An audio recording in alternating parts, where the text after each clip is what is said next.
Allez, c'est parti pour la vectorisation de ce croquis. Donc là, c'est un abricot. Alors, je fais glisser mon croquis sur le plan de travail. Voilà. Donc, on se met bien à l'aise. Voilà.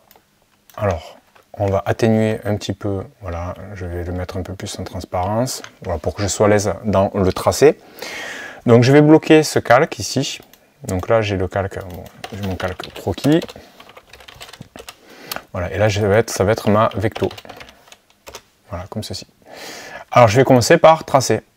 Alors, c'est parti. On va tracer l'abricot. Alors, donc là, on y va. Donc, je trace tous mes contours. Alors, je peux mettre le tracé en transparence. Voilà, si ça me permet d'y voir plus clair. Bon, là, ça va, c'est pas un croquis trop compliqué, mais bon, voilà.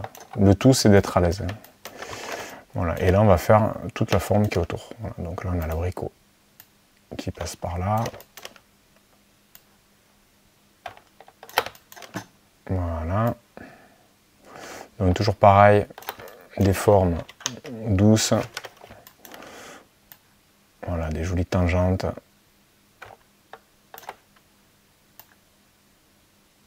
Donc là, je fais la forme intérieure. Là, je vais faire la forme extérieure. Donc là, je gère moi-même mes pleins et mes déliés. On voit que là, c'est plus fin, là, c'est un peu plus épais. Voilà, ça, je le gère un peu à l'œil. Voilà, quand j'ai dessiné mon croquis, eh bien, j'ai tenu compte de cela. Voilà. Alors, cette forme-là que je viens de tracer, alors, je vais la faire passer derrière, donc en arrière-plan. Donc là, mon raccourci, moi, c'est F6. Je vais éventuellement... Alors, ce que je vais faire, donc là, j'ai ma forme derrière, ma forme devant. Ce que je vais faire, c'est que là, alors, les deux formes de l'abricot ici, je les fais passer derrière. Et là, j'ai ce tracé. Ce tracé, je vais lui faire une soustraction par rapport à la forme qui est ici. Donc la Pathfinder soustraction. Voilà, donc là, je me retrouve avec, pour l'instant, cette forme et cette forme. Voilà. Alors, on va continuer avec, là, on va faire la queue de l'abricot. Voilà. Alors, là, je choisis comment je procède. Alors, ce que je vais faire, c'est que je vais passer par là. Voilà. Allez, c'est parti. Hop. Voilà, donc le tracé est quand même assez rapide à exécuter. Voilà, très bien. Donc j'ai la queue qui est ici. Là, pareil, j'ai un petit morceau ici. Voilà. Et là, maintenant, j'ai les feuilles. Donc là, j'ai les deux feuilles. Alors, les feuilles, je vais les dessiner en entier. Alors, je pense que la feuille, je vais la faire passer devant l'abricot.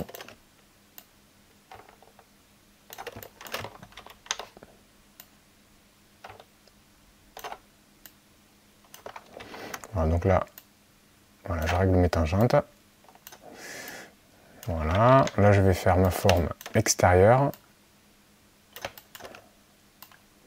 Voilà, pareil, je gère mes pleins et mes déliés.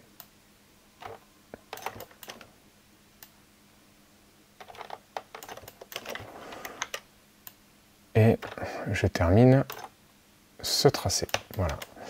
Alors, je vais faire passer ce tracé derrière. Là, ce que je peux faire, c'est un Pathfinder soustraction. Et là, je vais gérer mes nervures comme ceci. Voilà. Alors là, bon, je respecte pas forcément mon croquis, parce que des fois, le croquis peut comporter des erreurs ou des maladresses. Donc là, je le gère avec des belles formes vectorielles. Alors, je peux fusionner là, parce que là, je sais que cette forme, il n'y a pas de nécessité à les séparer. Donc là, pareil, je vais gérer les nervures. Hop. Voilà, des belles courbes. Pareil. Alors là, les y sont pas sur le croquis, mais on va dessiner celle-ci aussi. Voilà. Et pour finir, celle-là. Alors, on va fusionner voilà, tout ça. Voilà, donc là, j'ai une seule forme. Et j'ai une feuille à l'arrière. Alors, sur cette feuille, je ne vais pas faire les nervures. Hein. Bon, là, on est dans un travail de stylisation, de toute façon. Donc, si vous voulez, parfois, ben, la logique ne l'emporte pas. Ce qui compte, c'est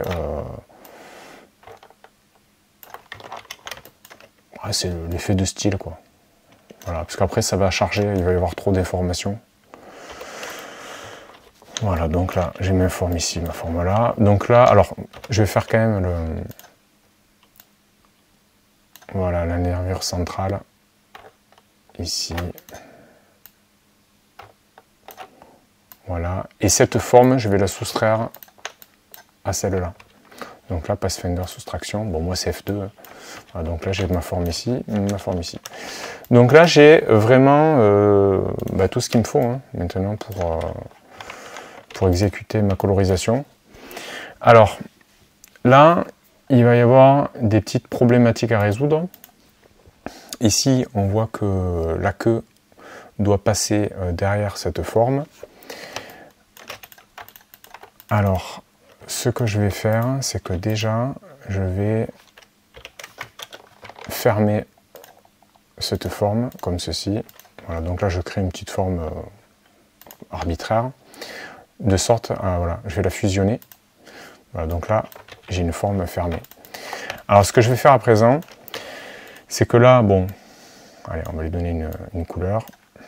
Je vais copier cette forme, CTRL-C, et en coller une autre devant. Donc là, j'ai deux fois la forme. Avec l'outil flèche blanche, je sélectionne bien le bord. Alors voilà, ici. Donc je supprime deux fois. Première fois pour supprimer le segment, ici. Et deuxième fois pour supprimer le reste. Donc je me retrouve avec cette forme et cette forme. Je sélectionne la forme. Alors je vais mettre en transparent. Voilà, je vais mettre les formes transparentes pour bien voir ce qui se passe. Je sélectionne la forme intérieure. Et là, j'effectue un décalage. Alors, un décalage, hein, c'est objet, tracé, décalage. Voilà. Bon, moi, j'ai mis F5. Bon, un petit calage de 2, ça ira. Donc là, je fais OK. Donc là, quand on fait un décalage, le décalage est automatiquement sélectionné. Donc là, je reste appuyé sur Shift et je sélectionne mon contour, ici. Et là, je fusionne. Et du coup, je me retrouve avec une forme intérieure et une forme extérieure. Voilà, ça m'évite d'avoir du vide là, à l'intérieur. Alors, on va procéder à une petite colorisation. Là, je vais utiliser des dégradés.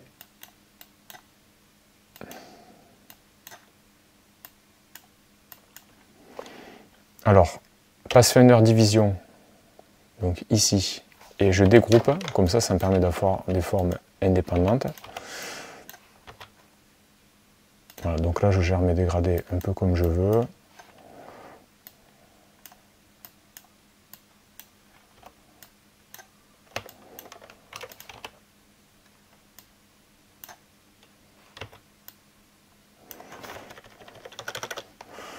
Voilà, bon, le dégradé n'est pas trop important.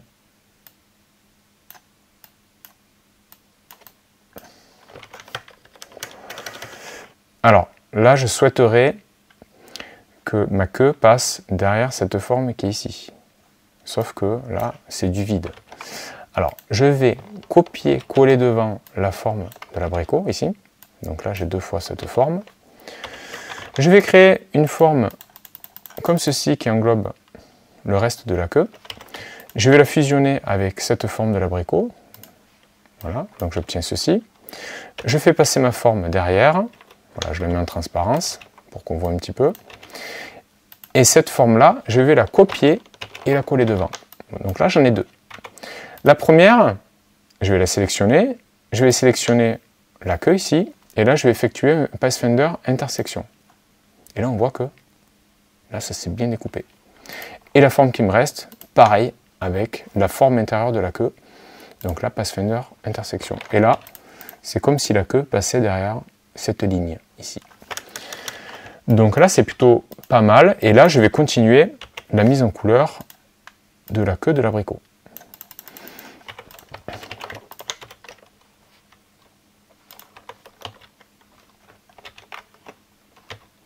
Alors, là, on a des couleurs un petit peu violentes. Donc, on va un petit peu calmer tout ça.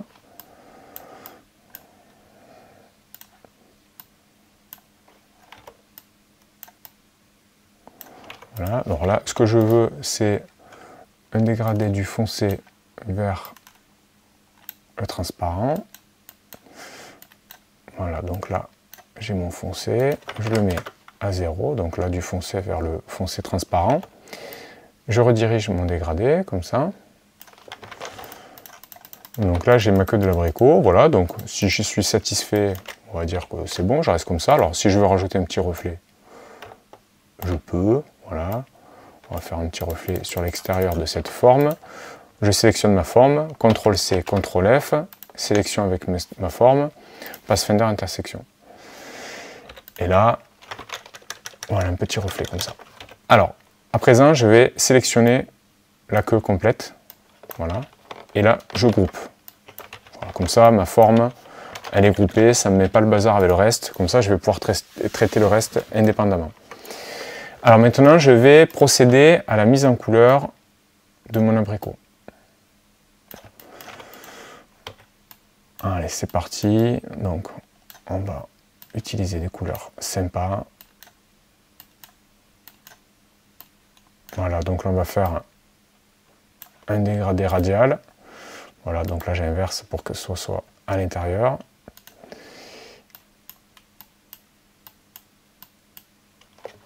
Voilà, bon là, on commence à avoir un petit résultat sympa. Alors maintenant, je vais gérer mes transparences. Enfin, mes petits reflets, je veux dire. Bon, là, on voit... Alors, ce que je vais faire, c'est que pour qu'on voit mieux la couleur de mon tracé, je vais utiliser du vert, par exemple. Voilà, comme ça, là, on voit mieux mes tracés, voilà. Parce que là, c'est vrai que rouge sur une forme un peu rougeâtre, c'est un peu compliqué. Voilà, donc là, j'ai cette forme. Donc, je prends l'abricot ici, CTRL-C, CTRL-F, multi-sélection avec cette forme, et là, Pathfinder intersection. Et là, ce que j'aimerais avoir, c'est un dégradé du blanc vers le transparent. Voilà, comme ceci. Alors là, un dégradé linéaire suffira. Voilà. On va faire un petit reflet ici. Donc là, pareil, je trace, voilà, une petite forme, comme ceci.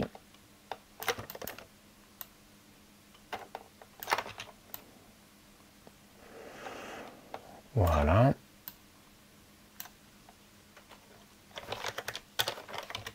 Alors, on va utiliser le même dégradé.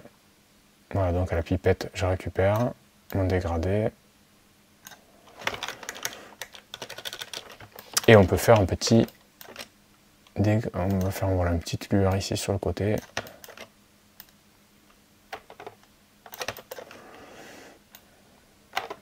Voilà, donc là je déborde. Pareil, je prends la forme de l'abricot, CTRL-C, CTRL-F, multi-sélection, Pathfinder intersection. Voilà, donc là, voilà. Là, on commence à être pas mal. Alors, ouais, bah là, c'est pas mal. Voilà, je peux régler un petit peu mon dégradé. Alors, ce qu'on va faire à présent, on va faire les ombres portées. Alors, je vais dessiner une ombre portée ici qui va passer derrière. Voilà, donc là c'est le bombé qui va porter une ombre ici sur la forme qui est là.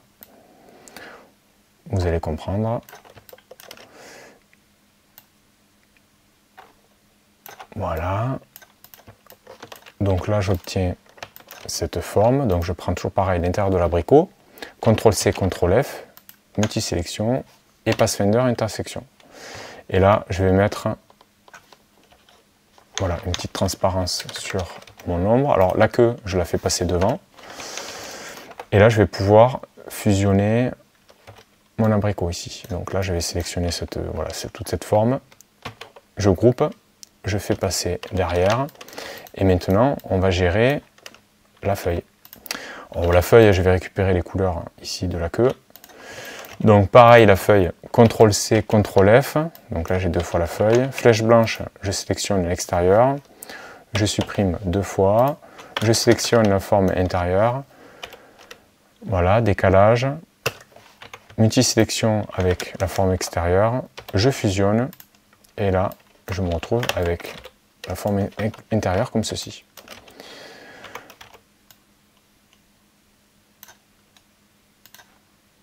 Voilà, donc là, si je souhaite, je retravaille un petit peu les couleurs. Alors là, pareil, hein, si je veux gérer des petits reflets, ben, je les gère. Alors je vais suivre la forme des nervures. Comme ça respecte le volume de ma feuille. Alors je sélectionne la forme de ma feuille, toujours pareil, CTRL-C, CTRL-F, multisélection, Pathfinder intersection. Et là, je vais voilà, utiliser le blanc vers le transparent. Ce que je vais faire maintenant, c'est ouais, des petits reflets. Hein. Voilà, comme ça.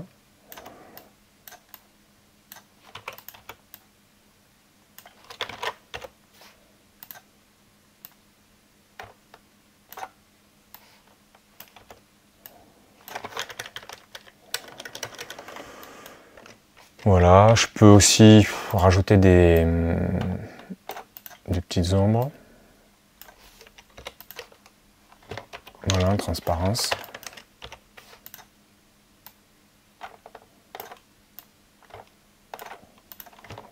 Donc là, la forme qui déborde ici, ben, elle n'a pas trop d'importance parce que vu que c'est la même couleur, celle-ci, c'est la même couleur. Donc c'est pas trop gênant. Bon, on voit pas quoi, en fait. Voilà. Ben, si je suis satisfait, alors j'aimerais quand même avoir la feuille un petit peu plus foncée, comme ça, voilà. Alors ces formes, est-ce que c'est utile en fait? Je me demande, ouais. Alors à ce moment-là, je vais un petit peu atténuer. Voilà, plutôt. Voilà, comme ça. Quand c'est bon pour moi, alors là pareil, je vais atténuer un petit peu. Ben, je sélectionne ma feuille. Alors attention, je ne veux pas englober ces formes-là. Voilà, donc là j'ai bien ma feuille, je la groupe. Voilà, donc là j'ai l'abricot, la feuille, la queue. Là, on récupère ma couleur. Pareil ici. Alors, comme la feuille est derrière ici,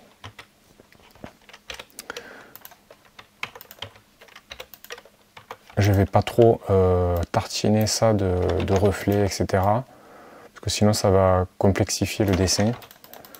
Comme ça met en valeur un petit peu cette zone. Voilà, la feuille elle est derrière. Alors, je peux grouper la feuille aussi. Voilà. Et il ne me reste plus qu'à gérer cette petite tige. Voilà, on fusionne, CTRL-C, CTRL-F, on supprime. Alors ce que je peux faire aussi c'est déplacer ici ma forme, voilà, et la faire remonter.